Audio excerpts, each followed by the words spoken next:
I think it has to do with this attitude that if you are open and honest about issues that you've had with sexual discrimination, it can affect your ability to get hired.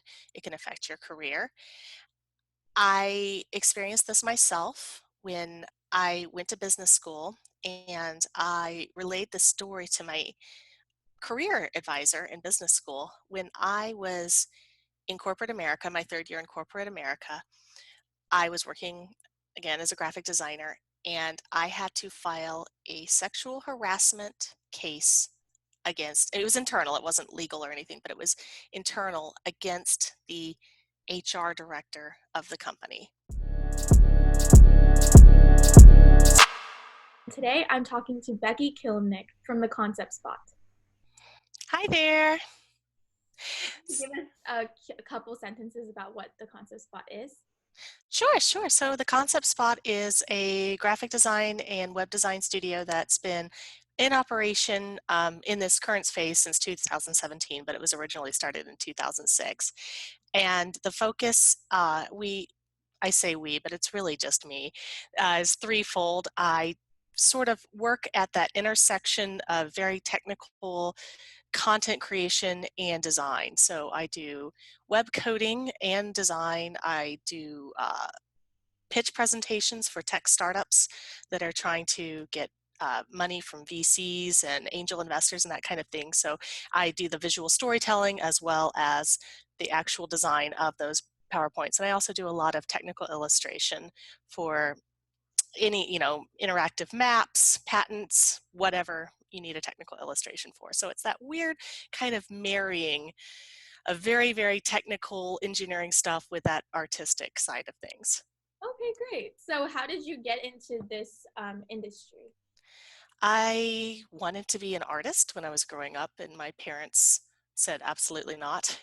So I went to college for archaeology, which I decided would be the one thing that paid even less. I was like, I'll show you, parents. And while I was there, I took on as many freelance or volunteer graphic design jobs as I could to just try and learn. And I then did a graphic design internship with a record label and graduated and got a job in design. So I just made up my mind from the get-go, from when I was a teenager, that this was sort of the way I would figure out how to be an artist but still make some money. And I've been Okay, doing it ever since. perfect. So I know that at least in the technology STEM aspect, Mhm. regardless of business itself, it's always been a patriarchal kind of a role, especially for the STEM women. You guys get Mhm. discriminated against a lot. Oh yeah. So I was wondering if you had any stories where it was kind of a learning experience for you about how the world works or how you were able to rise above. Oh, sure. Well, I didn't really experience it too much until I had been living in Chicago, went to college and graduate school in Chicago, and then my husband decided he wanted to go back to school in Daytona Beach, Florida, which sounds great, but it was a completely different culture. I mean, in Chicago itself, I hadn't really faced that much discrimination, but I was also very much at the beginning of my career. I had worked in industry for 3 years, and then after grad school, I was a professor. And so I'd always been in these very um, a lot of roles where my authority was sort of assumed, my status was sort of assumed, and then we moved to kind of rural Florida. A lot of people say Daytona Beach isn't, but it by Chicago standards it was. And I started this business, and it was so eye-opening. I mean, it wasn't so much as like trying to close a business deal. I couldn't even get people to give me the time of day. Wow. And I was able to get some clients in Orlando, which worked out really well, and that's what supported my business. But when I tried to go locally, I joined the Chamber of Commerce, and I would go to events and networking events and that kind of thing. And I mean, I actually had people laugh at me I actually tried to volunteer for some Democratic candidate or something. I was like, I believe in what you're supporting. And they just laughed at me when I gave them my business card. And I, at the time, didn't realize it was because I was a woman. I looked really young. I still look really young. I'm in my 40s, but I've been told that I don't look like that. So, yay, I guess. But when you're in your 20s and you look like you're 15, it's very hard to get somebody to take you seriously as a business owner, especially when you're asking for thousands of dollars to, manage their web account or something like that. So I got increasingly frustrated with it, and I started asking my husband to come with me because he didn't believe it. He's like, "Why can't you get work?" Yes, I was supporting him. Like, it was all on me. If Mhm. I didn't get clients and make money, we starved, and we couldn't pay the rent. So there was a lot of pressure. I brought him along, and he started saying, "Oh my gosh, you're so right." What happened was when he came with me, people started treating him like my boss. Mm. And then he would just went along with it. He's like, whatever we have to do to get work. He'd be like, oh yeah, I will get that arranged for you, and I'll have Becky contact you and that kind of thing. But he came home and he's like, oh my gosh, where did we move to? But it was stunning. I mean, from having people outright laugh at me to asking my husband, about things that I was doing, asking my husband to, in fact, I even did, I joined a church just because I'm not religious, but I just needed a community. I needed to make friends. And I redesigned their program completely for free, just for fun. Um, just, act of goodwill because I was having trouble getting work. The recession was happening too, and it was Florida. So, and the director got up there at the pulpit and thanked the entire congregation. He said, "I want to thank Becky's husband for doing this beautiful program." And my husband's an IT engineer. Like, he wouldn't know how to use design software. I mean, it was photo editing and all that. And I came up afterward and I said, "Bud, look, I did that." And he's like, "Oh, I just didn't think a woman could do that sort of thing." Wow. And it was so frustrating for me because I had been a graphic design professor before this even happened, and to have people question my abilities was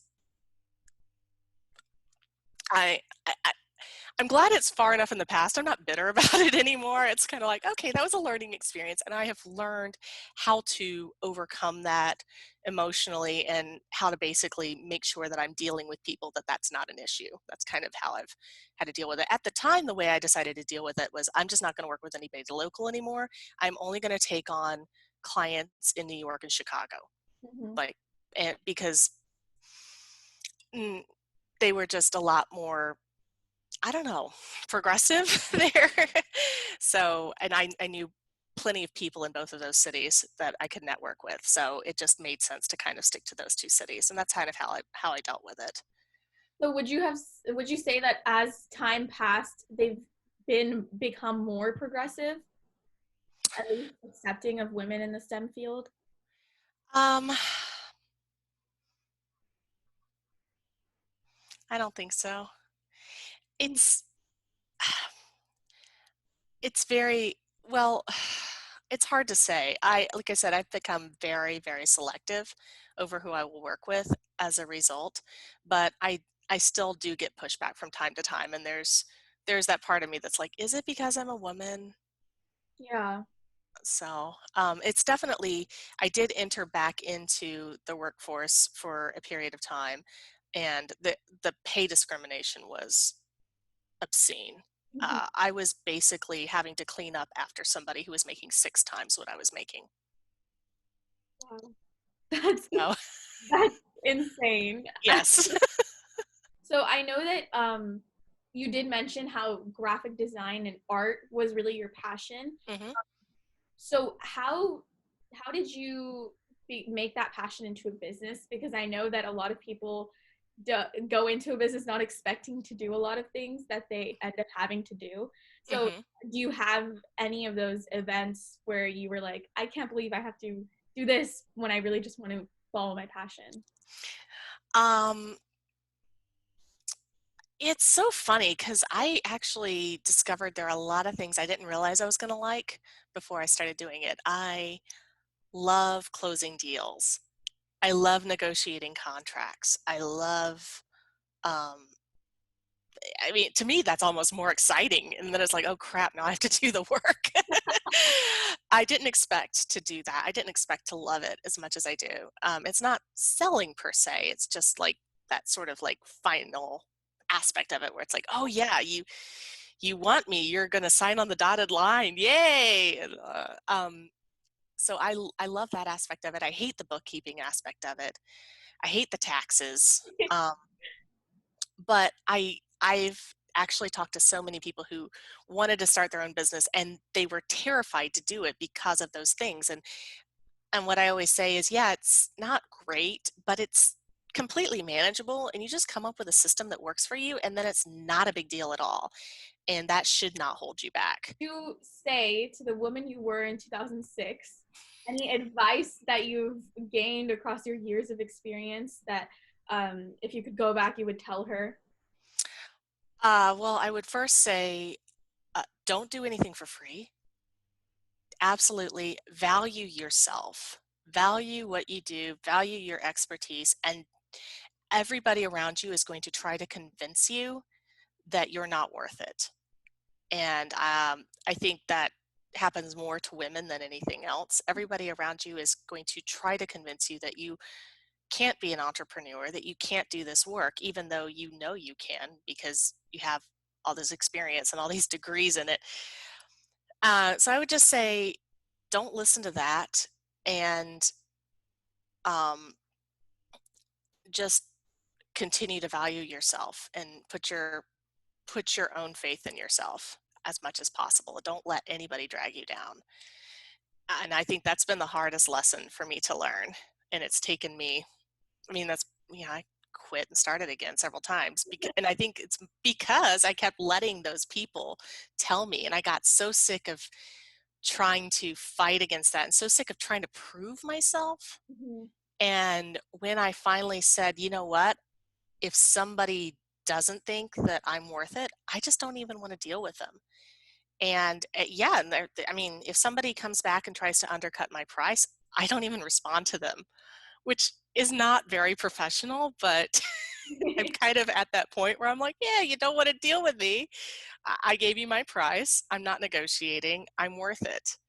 And I found that once I started raising my prices and really raising my prices and pushing, here's another piece of advice I would tell myself 25 years ago. I would say, when you negotiate or you try to get a client or you try to get a deal, don't try to get to yes for them to say yes. Try to get to no. You push and push and push. And when they finally say, no, that's too high, then you know what the maximum is that they're willing to pay. And that's usually a lot higher than you think it is. And just keep, you know your value, you know what you're worth. You have a very, very specific skill set that very few people in the world actually have. Take pride in that and value it and get paid what you're worth. I think it has to do with this attitude that if you are open and honest about issues that you've had with sexual discrimination, it can affect your ability to get hired. It can affect your career.